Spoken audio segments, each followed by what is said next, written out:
চলে এলাম আবার সেই দিনে যেদিন আমি ফিরে যাচ্ছি আবার ইউপিতে।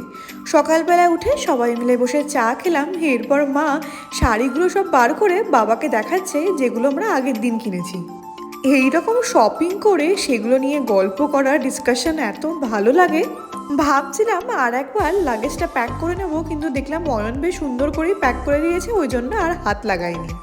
আর এখানে দেখতে পাচ্ছ তো কত রকমের খাবার যাচ্ছে। মা তো রান্না করেই দিয়েছে, বারাসাত থেকে আমি চিকেনও নিয়ে যাচ্ছি। তার সাথে বোন আমাকে আবার দুটো ইয়াররিংসও দিয়েছে। ব্যাগ ভর্তি করে জিনিসপত্র নিয়ে চলেছি, বাবা ওইদিকে দাঁড়িয়ে আছে। আবার যাচ্ছি প্রায় 1 থেকে 1.5 মাসের জন্য। কবে যে আর এভাবে যেতে হবে না, ফাইনালি কলকাতায় ফিরতে পারবো কে জানে। যতবারই যাই না কেন, যত বেশি দিনের জন্যই থাকি বা কম দিনের জন্য, এই ফেরার টাইমটা মনটা তো ভীষণ খারাপ থাকে। মানে সেই আবার একঘেয়ে জীবন, আবার নিজের লোকগুলোকে ছেড়ে যাওয়া।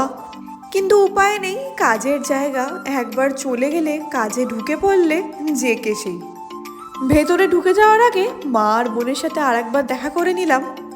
আমার ওই দিনকে ফ্লাইটটা একটু দেরিতেই ছিল, 1:50-এ। সমস্ত কাজ সেরে এবার এখানে ওয়েট করছি। কলকাতায় ওই দিনকে ভালোই বৃষ্টি হচ্ছিল, একটু চিন্তাতেই ছিলাম যে ডিলে না হয়। কিন্তু ওরকম কোনো অসুবিধা হয়নি, টাইমেই ছেড়েছে, বরং বলতে পারো টাইমের আগেই ছেড়েছে।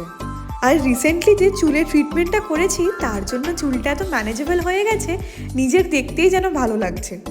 এই যে এখানে আমার প্রিয় শহর ছেড়ে আবার একটা নতুন স্টেটে চলে যাচ্ছি। একদিকে এটাই ভালো হয়েছে যে গিয়ে আমাকে আবার অফিস করতে হবে না। আমি পৌঁছবো প্রায় 7টা, 7:30-এর দিকে। গিয়ে অফিস করাটা আমার জন্য প্রচণ্ড হেক্টিক হয়ে যায়, ওই জন্য দিনের দিনটা আমি ছুটিই নিয়ে নিয়েছি। এই আমি পৌঁছে গেলাম বারাণসী এয়ারপোর্টে। এখান থেকে আবার সেই 2.5-3 ঘন্টার জার্নি। এয়ারপোর্ট থেকে বেরিয়ে এই জায়গাটা না বেশ সুন্দর লাগছিল। কিন্তু বারাণসী থেকে যখন প্রয়াগরাজের দিকে যাব, মাঝখানে তো আমায় টুকটাক কিছু না কিছু খেতেই হবে।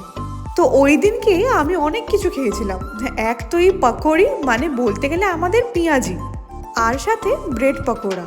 খেতে সত্যিই ভালো ছিল। আর চাটা কি করে ভুলবো, সন্ধ্যের আমার স্ন্যাক্স হয়ে গেল। আসলে এত খিদে পাচ্ছিল, আর এখানে রাস্তায় কী বা খাবো।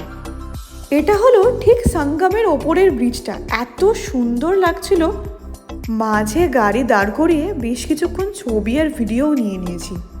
এই জায়গাটায় কিছুক্ষণ দাঁড়িয়ে থাকলে সত্যিই খুব ভালো লাগে, খুবই শান্তি।